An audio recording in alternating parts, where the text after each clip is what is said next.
형제와 여러분 안녕하세요. 오늘은 7월 23일 월요일 외식을 버리고 행함의 신앙으로 라는 제목으로 누가복음 6장 39절부터 49절까지를 묵상합니다. 39절 또 비유로 말씀하시되 맹인이 인도할 수 있느냐? 둘이 다 구덩이에 빠지지 아니하겠느냐? 자, 예수님께서 지금 제자들에게 하나님의 귀한 가르침을 주고 있습니다. 그래서 많은 것들을 비유로 지금 말씀하고 있어요. 그래서 비유라는 것은 구체적인 우리의 삶의 어떤 모든 부분에 설명하기 때문에 우리에게 더 이해가 더 쉽게 주님의 말씀하시는 방법입니다. 자, 맹인이 인도할 수 있느냐? 둘 다 구덩이에 빠지지 아니하겠느냐? 지금 예수님은 제자들에게 제자로서의 삶을 얘기하고 그리고 그리스도인으로서의 삶을 얘기하면서 제자로서 머무르지 않고 이제 제자로서 리더로서 이 땅에서 삶의 현장에서 많은 사람들을 주님께 오게 하고 가르치고 세우는 어떤 리더의 역할들을 감당하라고 권면하고 세우는 것입니다. 결국은 리더가 되기 위해서 주님의 말씀을 적극적으로 행하는 이끄는 제자, 영향력 있는 리더가 제자가 되기 위해서 맹인이 되면 안 된다는 거예요. 영적으로 분별하고 깨어있어서 무엇이 하나님의 뜻이고 아닌지를 분별할 수 있는 영적 분별력이 있어야 된다는 것입니다. 그렇지 않으면 결국은 그냥 잘못된 길로 내가 인도하면서 모두가 다 망하는 길로 가는 것입니다. 그렇기 때문에 우리가 매일매일 묵상하면서 주님의 뜻을 깨닫고 기도하면서 하나님의 뜻을 바라보면서 온전히 서가는 것이 얼마나 중요한지 모르겠습니다. 40절 제자가 그 선생보다 높지 못하나 무릇 온전하게 된 자는 그 선생과 같으리라. 예수님이 제자들이 선생보다 높지 못하나 결국 주님보다 높지 못하지만 무릇 온전하게 된 자는 선생과 같으리라는 것은 주님을 닮아가는 목적을 가지고 목표를 가지고 온전하게 내 삶을 이끌고 변화되고 새롭게 되어서 그것으로 주님처럼 주님을 닮은 인생으로 서가라고 권면하고 있는 것입니다. 41절 어찌하여 형제의 눈 속에 있는 티는 보고 내 눈 속에 있는 들보는 깨닫지 못하느냐. 자, 다른 사람이 있는 티는 잘 보면서 내 눈에 있는 들보는 여기 밑에 설명이 있죠. 지붕을 받치기 위해 건너지는 커다란 목재. 그러니까 티는 작은 것이고 들보는 큰 것입니다. 다른 사람의 작은 것도 잘 보고 끌어내고 비판하고 그렇게 하면서 지적하면서 자신의 큰 잘못은 넘어가고 관대하는 그것은 잘못된 삶을 얘기하는 것이죠. 그래서 먼저 내 안에 있는 내 삶에 있는 잘못된 부분들을 점검하고 온전히 섰을 때야 내가 비로소 리더로서 제자로서 다른 사람을 온전히 세우고 다른 사람을 온전히 가르칠 수 있다는 것입니다. 42절 너는 내 눈 속에 있는 들보를 보지 못하면서 어찌하여 형제에게 말하기를 형제의 나로 내 눈 속에 있는 티를 빼게 하라 할 수 있느냐. 외식하는 자야 먼저 내 눈 속에서 들보를 빼라. 그 후에야 내가 밝히 보고 형제의 눈 속에 있는 티를 빼리라.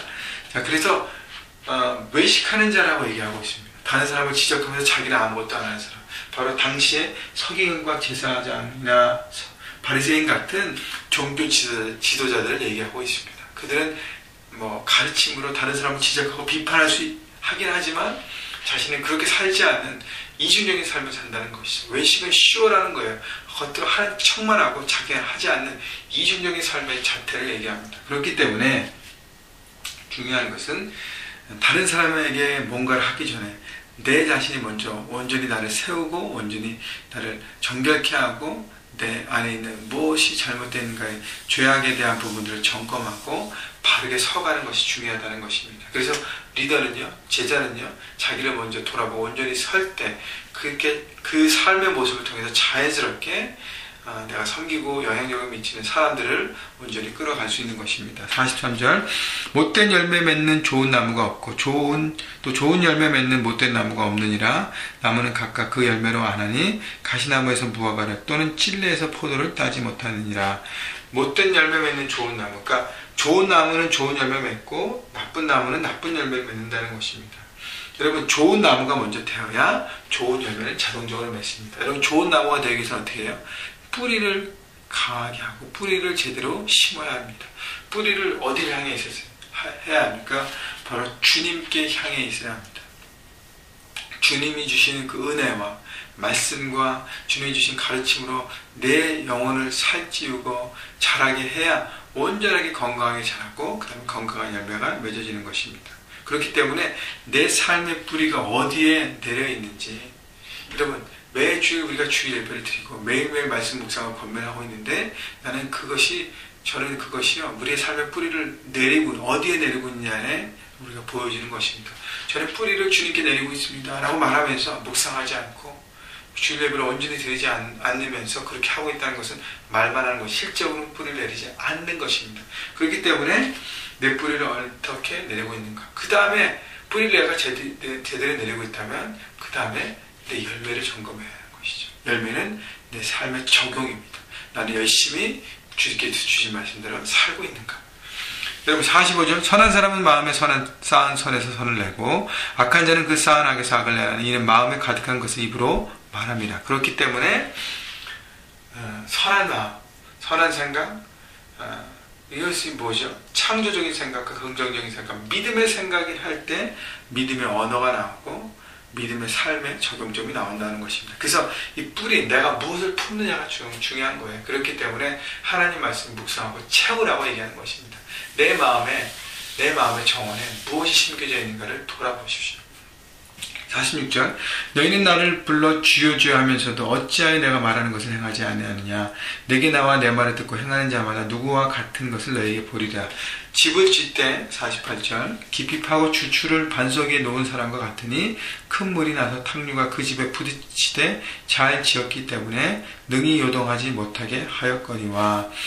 말씀을 듣고 행하는 사람은 반석 위에 놓은 사람, 반석 위에 집을 짓는 집과 같은 견고한 자가 살 것이고. 49절, 듣고 행하지 아니한 자는 주추 없이 흙 위에 집 지은 사람과 같으니 탕류가 부딪힘에 집이 곧 무너져 파괴됨이 심하니라 하시니라.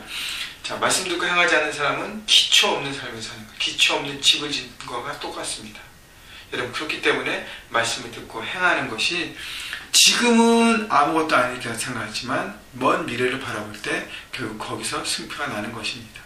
그래서 인생의 환난과 어려움이 왔을 때 견고한 사람은 그것을 돌파할 것이고, 기초가 튼튼하지 않은 사람은 넘어지고 쓰러지고 무너지는 삶을 살게 된다는 것입니다. 여러분, 매일매일 말씀 묵상을 성실하게 하나님 앞에 나가서 묵상하고 기도하고 주의 뜻을 바라보고 서가는 인생이 얼마나 내 삶의 기초를 온전하게 견고하게 세우는 것인지 여러분 바라보시고, 여러분, 그래서 여러분 삶이 견고한 반석과 같은 삶이 되시기를 주님의 이름으로 축원합니다.